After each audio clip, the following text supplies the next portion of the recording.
এবং এই পঞ্চম দিনে মোটামুটি অনেকটা নির্ধারণ হয়ে গিয়েছে যে এই যুদ্ধে পরাজিত হতে যাচ্ছে আমেরিকা এবং ইসরায়েল জোট।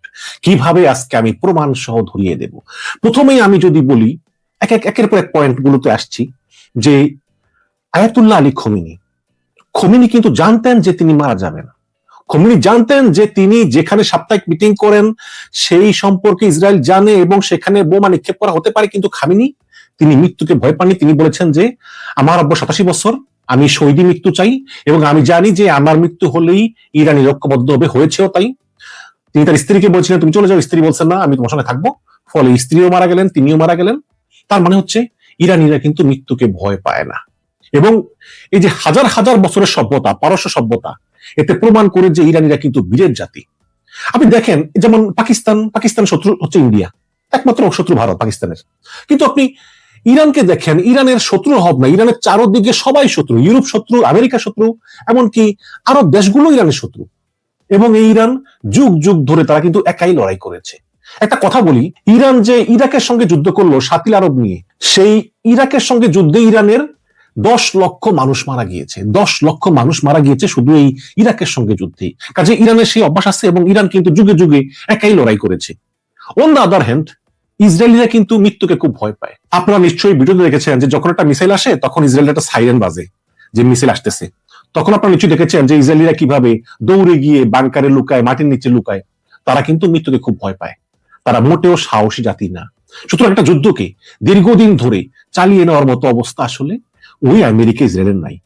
এবং এই আমেরিকা যদি এই দীর্ঘস্থায়ী যুদ্ধ চালাতে হয় তাহলে তাদের প্রায় $100 বিলিয়ন খরচ হতে পারে, যেটা তারা করবে কিনা তাদেরকে দ্বিতীয়বার হতে হবে। আপনি অবশ্যই দেখেছেন যে ট্রাম্পের মুখ মলিন হয়ে গিয়েছে। ট্রাম্প এখন এক কথা বলতেছেন, তখন এক কথা বলতেছেন। ট্রাম্প আলোচনার প্রস্তাব দিয়েছেন কিন্তু আবার ইরান প্রত্যাখ্যান করেছে। তখন ট্রাম্প বলতেছেন না আমিও রাজি না। ডোনাল্ড ট্রাম্প তার কথার ধারাবাহিকতা রক্ষা করতে পারতেছেন না। ইরান শুধু ইসরায়েলে আক্রমণ করেনি, ইরান কাতারে আক্রমণ করেছে, সাইপ্রাস আক্রমণ করেছে, কুয়েতে আক্রমণ করেছে, বাহরাইন আক্রমণ করেছে। ইরান শুধু সৌদি আরবে এখন পর্যন্ত আক্রমণ করেনি, শুধু সৌদি আরবে রিয়াদ অবস্থিত মার্কিন দূতাবাসে হামলা চালিয়েছে। কিন্তু গোপন সংবাদ হচ্ছে যে ইসরায়েল এবং আমেরিকা চায় সৌদি আরবও এই যুদ্ধে ইরানের বিরুদ্ধে তাদের সঙ্গে সহযোগিতা করুক। এই কারণে ইসরায়েল করেছে কি, তাদের গোয়েন্দা সংস্থা মোসাদের কিছু কর্মকর্তাকে পাঠিয়েছে যাতে তারা সৌদি আরবের বিভিন্ন স্থাপনায় হামলা চালায়, হামলা চালিয়ে ইরানের নাম দেয়। তখন সৌদি আরব বিরক্ত হয়ে বলবে ঠিক আছে চলো আমরাও যুদ্ধে অংশগ্রহণ করি। তার মানে সৌদি আরবকে এই যুদ্ধে অংশগ্রহণ করার জন্য প্রভোগ করতেছে। মানে সৌদি আরবের বিভিন্ন স্থাপনায় হামলা চালাবে ইসরায়েল, নাম দিবে ইরানের। কিন্তু অলরেডি মোসাদের সেই কর্মকর্তারা গ্রেপ্তার হয়ে গিয়েছে। সৌদি আরব বুঝতে পেরেছে যে না আসলে ইরান এই হামলা চালায়নি। বাট অন্যান্য যেসব জায়গায়, বিশেষ করে কাতারে প্রচুর হামলা চালিয়েছে, কাতারের বিভিন্ন হোটেলে, তারপরে বাহরাইনে তো প্রচুর হামলা চালিয়েছে, বাহরাইনে প্রচুর হামলা চালিয়েছে ইরান, সাইপ্রাসে হামলা চালিয়েছে, তারপরে কুয়েতে হামলা চালিয়েছে এবং সংযুক্ত আরব আমিরাতের যে দুবাইতে প্রচুর হামলা চালিয়েছে, যে বুর্জ আল খলিফায় এখানে হামলা চালিয়েছে। শুধু হামলা চালায়নি সৌদি আরবে। এখন সৌদি আরবও এখন ডিসিশন নিতে পারতেছে না যে আসলে সৌদি আরব আমেরিকার সঙ্গে অংশ নিবে নাকি নিবে না। এদিকে আপনার ইরান মিসাইল ছুড়ে কাতারের যেই বড় ন্যাচারাল গ্যাস শোধনাগার সেটা ধ্বংস করে দিয়েছে। এখন কাতার আর এই গ্যাস উৎপাদন করতে পারতেছে না, ফলে কিন্তু কাতারের বিশাল ব্যবসায়িক ক্ষতি হয়ে গিয়েছে। কাতার একটি রাডার ছিল, এই রাডারের দাম হচ্ছে $5 মিলিয়ন। এই কাতারে অবস্থিত এই রাডারকেই বলা হতো আমেরিকা এবং ইসরায়েলের চোখ। এই রাডার দিয়েই আমেরিকা এবং ইসরায়েল ইরানের উপর খবরদারি করতো, শুধু কাতারের এই রাডার দিয়ে। ইরান সেই রাডারটা ধ্বংস করে দিয়েছে। এবং যুদ্ধ শুরুর আগে আমেরিকা থেকে 2টি যুদ্ধবাহী রণতরী, বলা হয় ফ্রিগেট, একটা ফ্রিগেট তারা 150 বিমান ক্যারি করতে পারে, 150 যুদ্ধ বিমান। এই 2টা ফ্রিগেট নাম হচ্ছে আব্রাহাম লিঙ্কন এবং জেরাল্ড ফোর্ড। এবং এই 2টা বিমানবাহী রণতরী তারা উপসাগরীয় অঞ্চলে আছে, সেখান থেকে যুদ্ধ জাহাজগুলো উড়ে গিয়ে ইরানের উপর বোমা মেরে আবার তারা এই জাহাজে ফিরে আসে। এখন সমস্যা হচ্ছে যে এই জাহাজগুলিতে কিন্তু বড় কোনো রসদ থাকে না, মজুদ থাকে না। এখানে খুব স্বল্প পরিমাণ রসদ মজুদ করে রাখে। কারণ হচ্ছে যে যদি কোনো অ্যাক্সিডেন্ট ঘটে তাহলে এই যে এত বড় মিসাইল, এত বড় বোমা, গোলা বারুদ সব একসঙ্গে ব্লাস্ট হয়ে যাবে, তাই না? কাজে এই রণতরীগুলোতে একটা নির্দিষ্ট পরিমাণ স্টক থাকে, কিন্তু এই স্টকগুলি আবার রিস্টক করার জন্য যে কোনো একটা পোর্টে যেতে হয় রিসাপ্লাইং এর জন্য। আগে এই আমেরিকান রণতরীগুলো যেত বাহরাইনের সালমান পোর্টে। এই বাহরাইনের সালমান পোর্টে আবার করেছে কি, ইরান কয়েকটা ক্ষেপণাস্ত্র নিক্ষেপ করে ওই সাপ্লাই চেইনটা পুরো ধ্বংস করে দিয়েছে। এখন আমেরিকার এই দুইটা রণতরীতে গোলা বারুদ মিসাইল রিস্টক করার জন্য অল্টারনেটিভ অপশন কি? অল্টারনেটিভ অপশন হচ্ছে দিয়াগো গার্সিয়া পোর্ট। এই দিয়াগো গার্সিয়া পোর্ট হচ্ছে একটা ব্রিটিশ টেরিটরি। এটা হচ্ছে আপনার ওই মালদ্বীপ আছে না, মালদ্বীপ, ওই মালদ্বীপ থেকে সোজা মনে করেন আপনি একদম দক্ষিণে যদি আপনি জাহাজকে চালান 2-3 দিন বা 4 দিন, তখন আপনার ছোট একটা আইল্যান্ড আছে, সেখানে এই দিয়াগো গার্সিয়া সেখানে অবস্থিত। এই দিয়াগো গার্সিয়া সেখানে একটা আমেরিকা ইংল্যান্ডের একটা মিলিটারি বেস আছে সেখানে।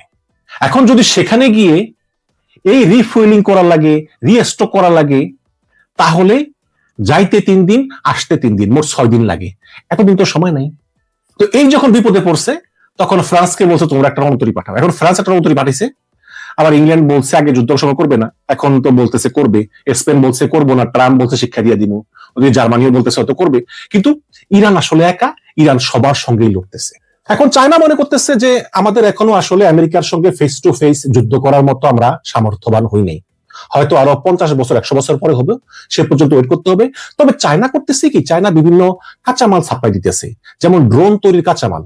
একটা জিনিস দেখেন যে ইরান ডেইলি 500 ড্রোন উৎপাদন করতে পারে, ইরানের সেই সক্ষমতা আছে।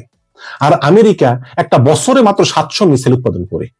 তাহলে ইরানের ড্রোন উৎপাদন ক্ষমতা, মিসাইল উৎপাদন ক্ষমতা কিন্তু অনেক বেশি। ইরানের কাছে ঠিক কত মিসাইল আছে এটা আমরা জানি না, কিন্তু অনেকে ধারণা করেন যে ইরানের কাছে 80,000 থেকে 1 লক্ষ মিসাইল আছে। এবং ইরানের যেই বিধ্বংসী মিসাইলগুলো, সেই মিসাইলগুলো এখনো ইরান ব্যবহার করেনি। ইরান এখন শুধু ওই শাহেদ মিসাইলটা ব্যবহার করতেছে, কিন্তু ইরানের যেই শক্তিশালী বিধ্বংসী মিসাইলগুলো, এগুলো ইরান এখনো ব্যবহার করা শুরু করেনি। এবং ইরানের কাছে পারমাণবিক মিসাইলও মজুদ আছে। এখন প্রশ্ন হচ্ছে যে তাহলে আমেরিকা ইসরায়েল কেন সেটা খুঁজে পাচ্ছে না? এই মিসাইলগুলো পাহাড়ের নিচে আছে, পাহাড়ের তলদেশে। এবং আরেকটি বিষয় হচ্ছে যে আমাদের বাংলাদেশে দেখেন না, পাহাড় মাটি দিয়ে তৈরি। ইরানের সব পাহাড়গুলো হচ্ছে পাথরের, কংক্রিটের পাথরের, এবং সেই পাথরের পাহাড় কিন্তু কলাপস করে না, নিচে সুড়ঙ্গ খুললেও সেগুলো শক্ত থাকে। বিশাল বড় দেশ ইরান, সেখানে কোন পাথরের পাহাড়ের তল দেশে এই সব মিসাইলগুলো মজুদ আছে সেটা কেউ জানে না। এবং সেগুলো কোন পথ দিয়ে বেরোয়, কোন পথ দিয়ে ছাড়ে, এটা এখন পর্যন্ত আমেরিকা ইসরায়েল শনাক্ত করতে পারেনি, তবে চেষ্টা করে যাচ্ছে। ওদিকে আবার আয়াতুল্লাহ আলী খামেনির মৃত্যুর পর নতুন লিডার হয়েছেন তার ছেলে মুস্তফা খমেনি। এবং আয়াতুল্লাহ আলী খমেনির পুত্র মুস্তফা খমেনির এই মনোবল দেখে ইরানের ইসলামিক রেভলিউশনারি গার্ডস ক্রপস, সংক্ষেপে IRGC, তারা এখন নতুন উদ্যমে তারা হামলা শুরু করতেছে। এবং আমেরিকা এবং ইসরায়েল মনে করেছিল যে খমেনিকে শেষ করে দিতে পারলে সব শেষ, যেমন ওই যে বাশার আল আসাদকে সরিয়ে দিয়েছে, সাদ্দামকে সরিয়ে দিয়েছে, গাদ্দারকে সরিয়ে দিয়েছে। কিন্তু তারা জানে না যে খমেনি এমন একটি বক্স তৈরি করেছেন যে ক্ষমতার first layer, second layer, third layer, fourth layer. এখন এই কারণেই খমেনির মৃত্যুর পরও ইরানের কোনো সমস্যা হয়নি। ইরান সেই সমান তালে হামলা চালিয়ে যাচ্ছে, বরং আরো বিধ্বংসী হামলা চালাচ্ছে। এখন ইরানের মেইন ছিল খমেনি, খমেনি নাই। এখন ইরান তাদের মেইন সুপ্রিম লিডারকে হারিয়েছে। এটা কিন্তু বাংলাদেশের প্রধানমন্ত্রীর মতো না, এটা হচ্ছে ধর্মীয় নেতা, আল্লাহর পরে ধর্মীয় নেতা, তাকে ইরান হারিয়েছে। এখন ইরান ব্যাপকভাবে তারা প্রতিশোধমূলক হামলা শুরু করেছে, যার জন্য আমেরিকা এবং ইসরায়েল প্রস্তুত ছিল না। তারা মনে করেছিল যে খমেনি মারা গেলেই বাকি সব দুর্বল হয়ে যাবে, পলানো শুরু করবে, তারপর সবাইকে ধাওয়া দিয়ে ক্ষমতা দখল করে নিয়ে তাদের পুতুল সরকার হিসেবে কাউকে বসাবে। কিন্তু সেই আশায় গুড়ে বালি। কারণ আমেরিকা ভালো করে জানে যে উপর থেকে বিমান হামলা চালিয়ে একটা দেশকে ধ্বংস করা যায়, কিন্তু ক্ষমতা বদল করা যায় না। এই জন্য এখন আমেরিকা বলতেছে যে ওই কুর্দি স্থানের যে কুর্দি বিদ্রোহী আছে, ওদেরকে অস্ত্র দিবে, গোলা বারুদ দিবে, ওরা যাতে স্থলপথে যুদ্ধ করে। আবার শুনলাম ডোনাল্ড ট্রাম্প তাদের যে স্থল সেনাবাহিনী আছে তাদেরকে মহড়া দেওয়ার নির্দেশ দিয়েছে, একটু প্র্যাকটিস করার, যে কোনো মুহূর্তে তারা স্থলভাগে সেনা নামাতে পারে। কিন্তু ইরান এমন একটা বড় দেশ এবং এত পাহাড় পর্বত, এখানে কিন্তু স্থলপথে যুদ্ধ করা এত সহজ না। এবং আফগানিস্তান কিন্তু সেম। আমরা দেখেছেন যে আফগানিস্তানে 10 বছর যুদ্ধ করতে গিয়ে সোভিয়েত ইউনিয়ন 15টা ভাগ হয়ে একদম ধ্বংস হয়ে গেল।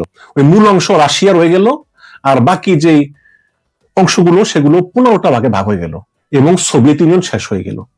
তারপর আফগানিস্তানে যুদ্ধ করলো আমেরিকা। 20 বছর যুদ্ধ করে আমেরিকা ট্রিলিয়ন ট্রিলিয়ন ডলার খরচ করে কি অ্যাচিভ করলো?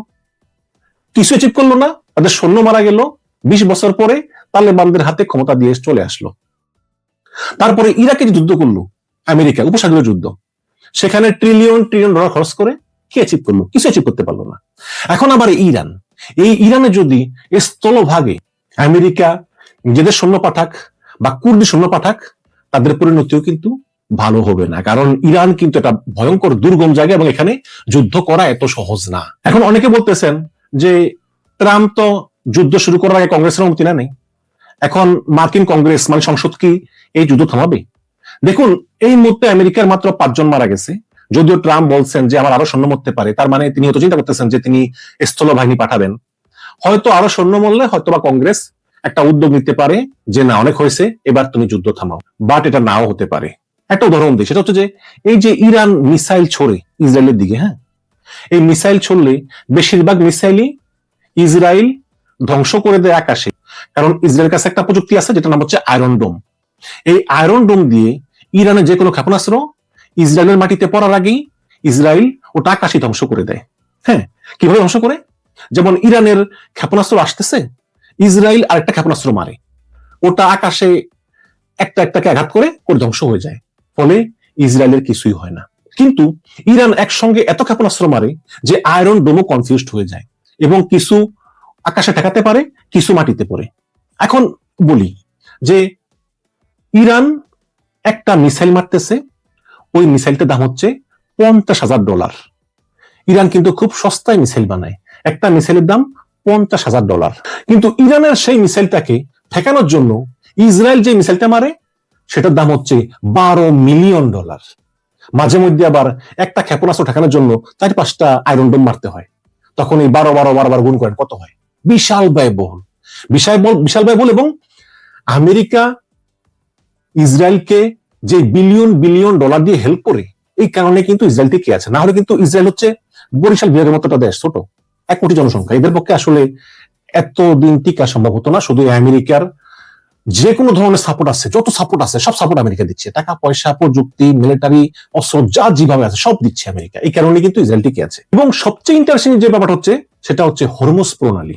আপনারা যদি হরমুজ প্রণালীর ম্যাপটা দেখেন, হরমুজ প্রণালীর এক পাশে হচ্ছে সংযুক্ত আরব আমিরাত, আরেক পাশে হচ্ছে কুয়েত, আরেক পাশে হচ্ছে সৌদি আরব এবং ইরান।